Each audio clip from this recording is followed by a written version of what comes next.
you get the first-hand experience of what it feels like when you have the product already in your hands. Oh, galing ko doon. So, yun. Ganun. Pero Ayan. nakakatawa talaga yung pangalan ni Sweet kasi Sweet Princess. Tapos nung nakilala namin siya, ang brusko-brusko niya. Bakit ba? Nakilala ko siya nakabra lang. Nag-cut yung time ko. Ito yung tanong. Ito, para sa akin, ito yung best example. Tinanong ako ni Pepper last time kasi sa kanya ko nalaman na half yung time ko dun sa client ko na dati akong full-time. Tapos parang tanong sa kanya ni Ate Pepper, oh sweet, how do you feel? So reply ko lang kay Ate Pepper is like, wala. Tawag pa tayong isa, Aileen. Aileen. Nararamdaman ko na eh. It's about time. May takotang nangyayari dito, hindi pwedeng hindi ka sumasagot. Ko alam kung sinong gumagawa nito nung high school. Pero di ba nung high school, kapag may kaaway ka, tapos di siya sumasagot, nakakapang-init ng ulo minsan, like parang shit. Yung Hindi iba ko parang, nakikipag-away ng high school. Sorry, Sweet. Wala akong enemy nung high school, sorry. sorry. Okay, adi sige. Wrong example, wrong crowd. Okay, tigil na natin to.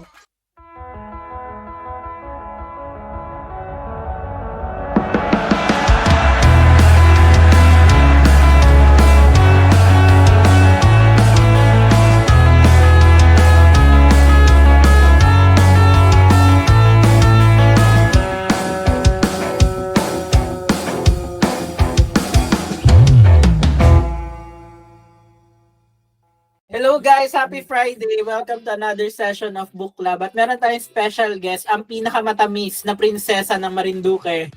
Si Sweat Princess.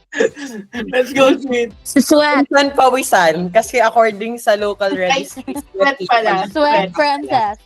kulang Ang pala sa- pinakamalagkit na prinsesa ng Marinduque pala dapat. Sweat Diba? Sweat Hindi ko Francis. Minsan hindi ko na naramdaman, hindi talaga ako favorite ni Jesus. Diba? Sobrang girly na ng pangalan. Doon ko para mas Favorite naman ko. din na ka masyadong gustong maging anak ni Hindi, Tita. sabi na lang ni Jesus daw, Actually. uwi ka na lang daw next Kasi life. hindi niya eh. dinoble check. Eh, next life pa naman. True. Sana hindi na si Princess yung pangalan ko. Or baka sana hindi na Sweat. Sana medyo double E na siya next time. Sana tawa na yung spelling niya in next life. Uy, pero Ayan. nakakatawa talaga yung pangalan ni Sweet kasi Sweet Princess. Tapos nung nakilala namin siya, ang brusko-brusko niya. Bakit ba? Nakilala ko siya nakabra lang. Eh, wala So, Sweet kang Princess panty, na bra tayo. lang talaga. Oo, bibra lang. Wala siya. She walks around in bra. Bakit naman di ka nagpa-panty, Sweet? Mag-panty ka. So, yun yung today, ano tayo. For us, actually, tinanong ko si Tepeps. Tepeps, yun pa rin ba yung book? Yun ba? For the 8 Ano ko sinabi ko nga hindi? Tapos Paano sabi ko sa sinabi kanya, ko ano? tapos tama pa rin ba yung list? Kasi, ang alam ko kasi dati, di ba, nagpalipat si Ate Eloy. So, hindi ako sure kung tama pa rin yung numbering. Malay mo pala, mali yung present ko ngayon. Pero wala kayong choice kasi yan na yung nakalagay sa screen ko. So, ayan. So, going back, so, 48 Laws of Power ni Robert Greene. So, this time around, we will unpack the subtle art of disdain, the magnetic force of spectacle, and the strategic wisdom of behavioral conformity. Yan. Medyo hindi ako nakaka-relate dun sa pangatlo kasi hindi talaga ako conforming as a person. So, yeah. So, let's start with the first law. So, law 36 is disdain things you cannot have. So, actually, this law advocates for a counterintuitive approach to desire. So, disdain things you cannot have, ignoring them is the best revenge. So, technically, yung first, this law says the more attention you give to something you can't obtain, the more powerful and desirable it becomes. So, for you, dapat, by ignoring it, you strip it of value to maintain your strength. Obsession weakens you, technically. But indifference strengthens you. So, ano yung psychological advantage ng law na to? So, first is ignoring unattainable desire prevents them from dictating your mood or direction. And maintaining your inner calm and strategic clarity. So, let's say, ano ba yung feeling ko ang isang example ko nito is like, you shouldn't be bothered by things you can control or beyond your control. kasi wala kang magagawa dun eh. Like, I remember that one time na nag-cut yung time ko. Ito yung tanong. Ito, para sa akin, ito yung best example. Tinanong ako ni Pepper last time kasi sa kanya ko nalaman na half yung time ko dun sa client ko na dati akong full-time. Tapos parang tanong sa kanya ni Ate Pepper, oh sweet, how do you feel? So reply ko lang kay Ate Pepper is like, wala. Kasi feeling ko kahit naman anong gawin ko, wala akong magagawa doon sa situation. Correct. Hindi na yung nag-decide. She already decided na 4 hours na lang.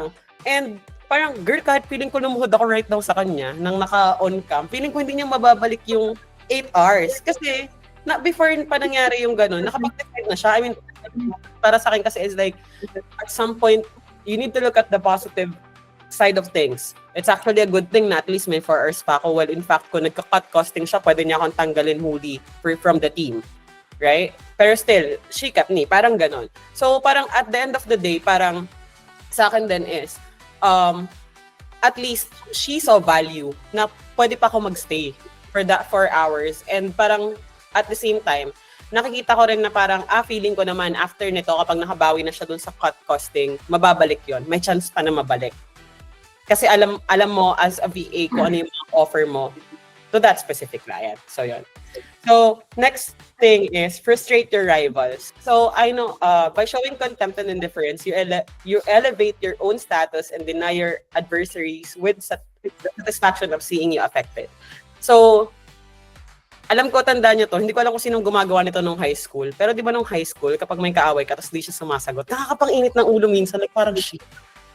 Yung Hindi iba ko parang, nakikipag-away ng high school. Sorry. Wala akong enemy nung high school, sorry. sorry. Okay. Adi, sige. Wrong example, wrong crowd. Okay. Tigil na natin to. Hindi. Walang support. Itawid mo, be. Gusto ko marinig yung kwento. Hindi, pero Okay, yung point kasi is, normally, when there's like an argument that's happening in a high school setting, let's say in a high school setting, tapos, kapag yung kaaway nung isa, let's say yung isa, di ba, parang sinasabi nila, yung latang walang laman is mas maingay. And then there's gonna be someone na parang, oh, unbothered. Yung mga iikot lang yung mata. Tapos, dun sa maingay, sobrang frustrating niya kasi they can't get the reaction from the other person.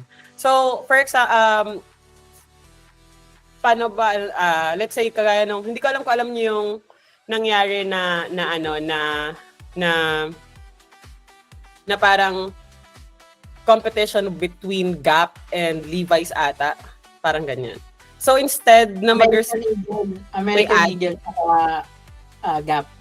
Oo. So, may ad sila. Tapos yung ad kasi nung isa is very loud. So, parang siya, nag-expect siya na lalaban yung kabilang brand in a louder way. Pero hindi siya nakakuha ng respond. Ang ginawa lang nila, parang subtle, release ng bagong jeans, eto lang yung design, kumuha lang sila ng maayos. Tapos at the end of the day, mas okay naging effect niya. Kasi parang, dahil hindi kailangan masyadong mag-show off for that kind of situation. Ayan. Tapos, isa pa is strategic elevation. This powerful psychological tactic elevates your perceived status, making you appear above trial concerns and petty jealousies. And the last thing is historical precedent. So many historical figures, when faced with provocations or unattainable objects, gain the upper hand by exhibiting supreme disinterest, baffling, and disarming their opponents. So for us VAs, feeling ko sa atin, maano ko lang to na, let's say, hindi ko alam kay Kuya Earl kasi siya yung client-facing. Pero, for example, curious question though. For example, if a client, have you ever spent too much time chasing a client na sa tingin mo is may chance na he's never going to sign up? Ay, hindi. Suplado tayo eh. Oh, diba? Kasi, yung part Hindi talaga yung marketing ng DC. So, ganito guys ang technique natin. Kapag kunwari si client, hindi siya responsive, meron lang tayong 2 to 3 times. 3 times maximum. Tapos, na natin sila, sige, baka hindi mo pa to priority ngayon. Parang may ganun tayong psychology with them. Yun yung pinaka nag-work sa atin kasi ang napansin din namin before, trinay na rin naman namin before yung mag-chase talaga, especially for big accounts. Pero napansin namin yung ini-ignore mo, yung pa yung lumalapit sa atin. O parang chicks yung mga kliyente, yung kailangan medyo suplado, ganun. Add ko lang dyan, Earl. Actually, si Ate Elay pa kami nagsasabi, i-know na natin to. Tapos pag nagno-know, sila talaga yung humahabol. Promise, guys. Sila yung nagka-counter pa sila. Ganun. Diba? So, feeling ko din naman sa mga VA dito, siguro feeling ko din yung isang example nito is personal experience kasi is if a tool or resource isn't available, as a Filipino VA, hindi tayo nag-waste ng time para ma-stress over a tool. Hahanap tayo ng alternative tool na pwede natin gamitin. Instead na pipilitin natin masyado yung kliyente na, go purchase this, tas alam naman natin hindi siya magpa-purchase. So, normally, what happens is, use what's at hand to move forward. Tapos, gagalingan natin in that specific task para mapakita na even without the correct resources, even if we don't have the right tool, we can still perform at best. So, yun. So, Ate Ying, bilang na-miss kita, Charis, may experience ka ba dito na have you ever found success by ignoring something instead of reacting to it? And what happened? Siyempre, nanalo tayo. Charet. Hindi, kasi usually, if ever merong confrontations or merong problem, hindi naman ako conflict adverse, but I just shut up and let them speak. Tapos feeling ko nare-realize nila na parang okay, I'm too much or something. Wala, just ignore. Pero kung mali ako, mali ako. Pero if it's something petty na hindi mo ko kailangan i-attack just because of that, I choose to ignore. Tapos wala, sila na naging mabait. That's Okay. the trick. That's the trick. Ignore. Ignore lang. Alright, Yep. thank you, Ate. Alright. So, the 37th law is creating compelling spectacles. So, in a world saturated with naalala ko si Vinci, ganito yung mga start. In a world where? Saturated with, okay. So, normally kasi, ang lalim naman. Technically, ito lang yung sinasabi niya. Yun din, Jesus Christ. I don't even use that in sentence. So, okay. People are influenced by strong visuals and dramatic gestures more than logic or words. That's what normally happens. Memorable experiences normally capture attention, inspire loyalty, and increase influence. So, if you want to stand out, you should create a spectacle that people can't ignore. So, how do you do it? Normally, you capture attention. So, striking visuals and symbolic gestures draw all eyes, cutting through the noise and making your presence undeniable. Second is dominate the stage. Leverage human fascination with drama and grandeur to elevate your influence and seize the psychological upper hand.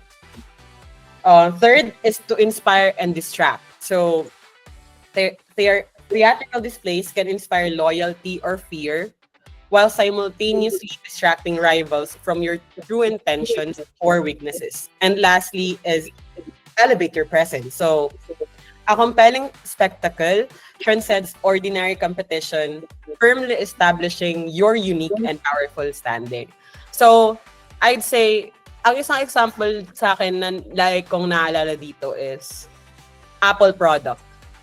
Remember when an Apple product is always launched? Kahit na halos same lang din yung features or may onting difference lang yung iPhone 16 coming from iPhone 17. Lagi silang parang every time they release a new a new design or a new model, every reveal feels like a show. So, dahil doon, people line up not just for the product but for the experience. So, part yun na parang as a consumer ka, hindi ka lang bibili ng product dahil feeling ko maganda siya. Kasi kung tutuusin, marami din namang phone na maganda yung camera. Marami ding phone na maganda lang yung ganito. Pero like, pag napapansin nyo, parang kapag pumunta ka sa isang store na sa, let's say, Power Mac, you enjoy the experience na you're going through every model of phones available there.